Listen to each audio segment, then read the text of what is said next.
ٹھیک ہے. پھر انہوں نے کہا میری دوسری حکمت یہ تھی کہ مجھے پتا ہے کہ اب یہ رومن امپائر مسلمانوں کے پاس آ جائے گی، بیت المقدس بھی فتح ہو گیا پھر بعد میں، تو خالد ابن ولید جو ہے یہ جنگ کی فیلڈ کا ماسٹر ہے، اور جب کوئی علاقہ فتح ہو جاتا ہے پھر کسی جنگجو کی وہاں گورنر لگانے کی ضرورت نہیں ہوتی، بلکہ کسی ایسے شخص کو گورنر لگانے کی ضرورت ہوتی ہے جو ہیومن انسٹنکٹ سے واقف ہو، جس کو ہیومن مینجمنٹ آتی ہو. تو خالد تو ہمیشہ تلوار کے ساتھ ہی کھیلا ہے، اس کو ہیومن مینجمنٹ نہیں آتی. تو میں نے اس شخص کا انتخاب کیا ہے جس کو سب سے زیادہ رسول اللہ صلی اللہ علیہ وسلم کی صحبت کا شرف حاصل ہے. اور بخاری مسلم میں حدیث ہے کہ نبی علیہ السلام نے فرمایا کہ ہر نبی کے ساتھ ایک امین ہوتا ہے، اور میرا امین جو ہے وہ ابو عبیدہ ابن جرح ہے.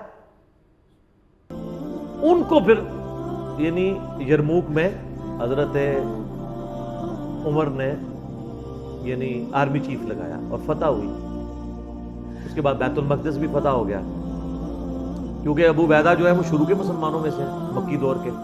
اب بعد میں لوگوں کو اسلام سکھانا تھا تو ایسے بندے کی ضرورت تھی. تو پھر حضرت عمر آپ کو پتا ہے نا دورے پہ بھی گئے تھے بیت المقدس کی چابیاں لینے کے لیے.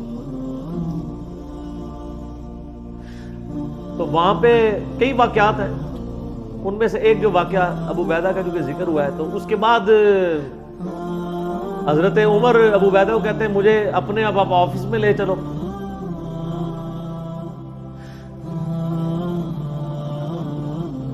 دنیا کی سب سے بڑی سپر پاور فتح کی ہو جس بندے نے، آپ سمجھیں کہ ایک بندے نے امریکہ فتح کیا ہے، کسی جنرل نے، واشنگٹن ڈی سی میں اس کا آفس تو ہونا چاہیے.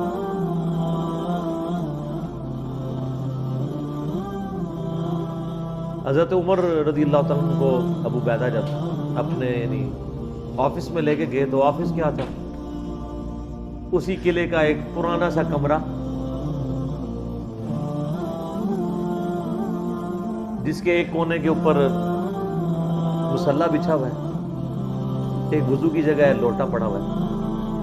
یہ کل کائنات ہے اس آفس کی جو سب سے بڑی سپر پاور کو جس بندے نے گرایا، ابو عبیدہ ابن جرح نے. حضرت عمر رضی اللہ تعالیٰ عنہ کی آنکھوں میں آنسو آ گئے.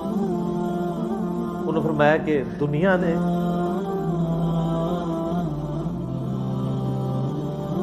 ہر بندے کے اوپر اپنا اثر چھوڑا ہے سوائے ابو عبیدہ ابن جرح. دنیا سے شکست نہیں دے سکی.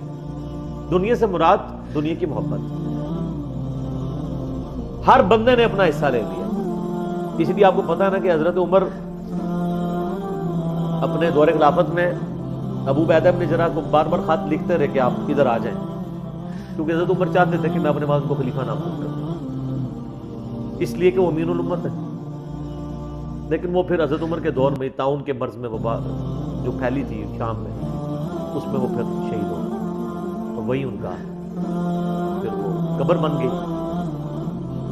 سر میرا سوال ہے کہ طاعون کا مرض آپ کو پتہ ہے کہ کیا تھا؟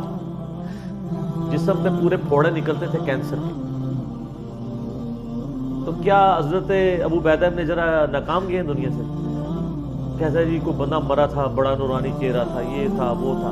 ہر بندے نے اپنے بنائے ہوئے.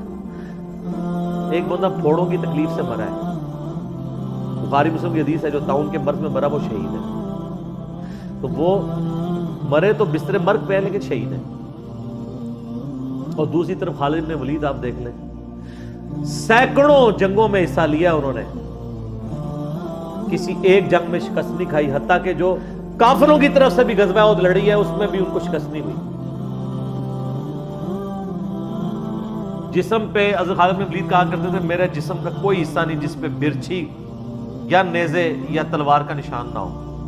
ظاہر ہے اتنی جنگوں میں زخم لگ جاتے ہیں، لیکن میں بھی آج ایک بوڑھے اونٹ کی طرح بستر مرگ پہ مر رہا ہوں. میں نے سینکڑوں جنگوں میں اپنی موت کو تلاش کیا لیکن موت نہیں آئی. اس کا مطلب ہے موت جو ہے وہ اس پہ ڈیپینڈنٹ نہیں ہے کہ آپ میدان جنگ میں گئے ہوئے ہیں. ان کو موت میدان جنگ میں اس لیے نہیں آنی تھی کہ وہ اللہ کی تلوار تھے، اللہ کی تلوار تو نہیں ٹوٹ سکتی. تو ان کا آج میں بھی بوڑھے اونٹ کی طرح بستر مرگ پہ مر رہا ہوں. صرف میں تمہیں یہ بتانا چاہ رہا ہوں کہ موت کا میدان جنگ سے کوئی تعلق نہیں. ویسے تو مسلم شریف میں حدیث ہے جو شخص شہادت کی تمنا کے ساتھ اپنے بسترے پہ بھی مرا، اللہ تعالیٰ اسے شہید ہونے کا ثواب دے دے گا. ہمیں نیت کرنی چاہیے. یہ حضرت خالد بن ولید کے شعر ہیں کہ میں بھی اگر موت میدان جنگ میں آتی تو مجھے آتی جس نے سینکڑوں مار کے لڑے ہیں، اور سر پیچھے بیٹھ کے نہیں آج کل کے جرنیلوں کی طرح، فرنٹ سے لیڈ کر کے. تو یہ ان کے اشعار آج بھی ان کا جو قبر یا مزار بنا ہے اس کے ساتھ ایڈجسنٹ مسجد کی دیوار کے اوپر یہ شعر لکھے ہوئے ہیں. آپ یوٹیوب پہ جا کے دیکھیں تو آپ کو مل جائیں گے. فرنٹ سے لیڈ کر کے پوری زندگی لڑے.